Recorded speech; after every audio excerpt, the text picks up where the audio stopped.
तो एक बार फिर आप सभी का स्वागत करते हैं हमारे और आपके इस यूट्यूब चैनल शुक्ला क्लासेस पर।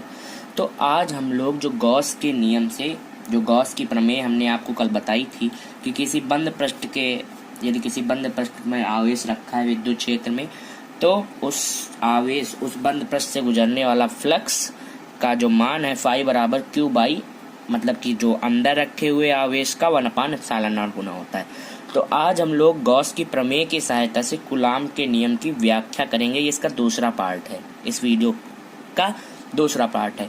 आप लोगों ने कूलाम का नियम तो पढ़ा ही होगा कि कूलाम का नियम जो क्या कहता है कि जो किन्हीं दो आवेशों के मध्य जो लगने वाला बल है उनके गुणनफल के अनुक्रमानुपाती तथा उनके बीच की दूरी के वर्ग के व्युत्क्रमानुपाती होता है। तो ये आप लोगों ने तो पढ़ा ही होगा कि कूलाम का नियम है क्या और कूलाम के नियम का हम यूज कहाँ करते हैं। तो ये सब आप लोगों ने पढ़ा है, पहले चैप्टर में मैंने पढ़ाया है। अब हम लोग करेंगे गॉस की प्रमेय की सहायता से कूलाम के नियम की व्याख्या। किसके नियम की व्याख्या? कूलाम के नियम की व्याख्या।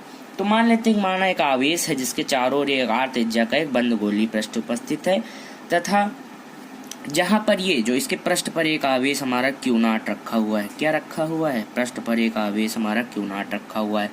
अब हमको इन दोनों पर Q0 आपको दिखाई नहीं दे रहा है, फ्रेम से कट रहा है, ये देखिए ये रखा हुआ है Q0। ये क्या है? Q0 रखा हुआ है, एक आवेश है। इसको यहाँ नीचे लिख देते हैं तो आप लोगों को आसानी से दिखाई देगा। ये Q0 है, ये यहाँ लिख दिया, कोई दिक्कत नहीं होनी चाहिए।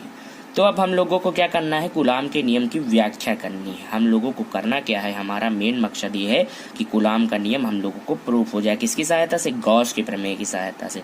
और गॉस की प्रमेय मैंने आपको बताया है, किसी भी विद्युत क्षेत्र में उपस्थित किसी बंद पृष्ठ से गुजरने वाला फ्लक्स उस बंद पृष्ठ में उपस्थित आवेश का 1/ε0 गुना होता है।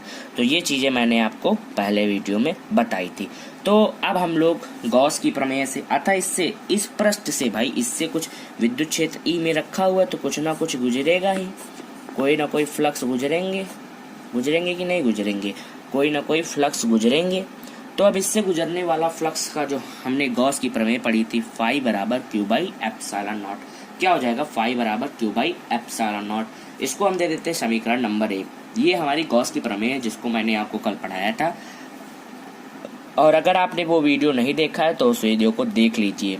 और अब तक हमारे चैनल को सब्सक्राइब नहीं किया है तो चैनल को सब्सक्राइब भी कर लीजिए, शेयर भी कर दीजिए, लाइक भी कर दीजिए। अब इसके बाद मैंने आपको कल पहली हेडिंग पढ़ाई थी, फाई की जो वैल्यू है E × A के बराबर होती है। हम ये भी जानते हैं फाई क्या है भैया? फाई है विद्युत फ्लक्स। अगर आप लोगों को नहीं पता हो तो इस जानकारी के लिए विद्युत क्या है? आधा फा है ये फ्लक्स। ये क्या है? विद्युत फ्लक्स है। क्या है? विद्युत फ्लक्स है। तो अब हम लोग ये तो जानते ही हैं। अब हम लोग समीकरण 1 और 2 से, देखो फाई इधर भी है, फाई इधर ही है। जब दोनों साइड बराबर है तो इनके लेफ्ट, मतलब कि जो दोनों इधर से आप लोग अगर देखेंगे तो जैसे दायां बायां, तो आप लोग जानते होंगे कि ये हमारा दायां है, ये हमारा बायां है। लेफ्ट साइड दोनों के बराबर है तो राइट साइड भी दोनों के बराबर हो जाएंगे। तो समीकरण 1 व 2 से E × A = Q बाई ε0। अब देखो E की वैल्यू हम लोगों ने निकाल ली, Q बाई ε0 × 1/A। यहाँ पे मल्टीप्लाई है, इधर आ जाएगा, गुणा में हो जाएगा। अब इसके बाद हमारा क्या है? अब इसके बाद हम लोग क्या करते हैं कि जो A है, A क्या है? एरिया। अब भाई गोले का जो क्षेत्रफल है आप लोग जानते होंगे, किसका? ये हमारा जैसे गोला है, गोले का एरिया तो आप लोग जानते होंगे 4πr²। यही मैंने रख दिया है और E की वैल्यू यहाँ से मैंने, देखो मैंने किया क्या है, 1/4πε0 साथ में ले लिया है, Q/r²। लिखा यही चीज है, ये चीज और इस चीज में कोई अंतर नहीं। इसको मान लेते हैं समीकरण नंबर 4। अब देखते हैं आगे क्या होता है। अब आगे के लिए आगे को देख लेते हैं कि आगे क्या होगा। तो इसके बाद हम लोगों ने देखा था कि जो एक फिगर मैंने बनाया था, यहाँ पर भी मैं बना देता हूँ, वही फिगर है। यहाँ पे हमारा Q रखा था, इससे R दूरी पर यहाँ पर हमारा Q0 था। ये ऐसे विद्युत मतलब क्षेत्र था, इससे कुछ विद्युत रेखाएं जा रही थी। तो अब क्योंकि जो ये Q0 है वो विद्युत क्षेत्र में है, भाई Q0 ये तो विद्युत क्षेत्र में आएगा ना।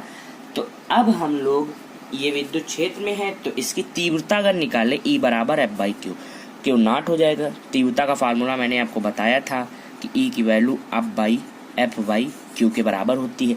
तो यहाँ पर क्यू क्या है, क्यू नॉट है, तो इसके बराबर हो जाएगा, इसमें कोई कन्फ्यूजन होना नहीं चाहिए। अब यहाँ से एफ की वैल्यू निकाल लेते हैं, ई इंटू क्यू नॉट। भाई ये पक्षांतर किया है, यहाँ पर लिख देते हैं अगर 1 तो इसको इससे मल्टीप्लाई हो जाएगा, इसका इससे मल्टीप्लाई हो जाएगा।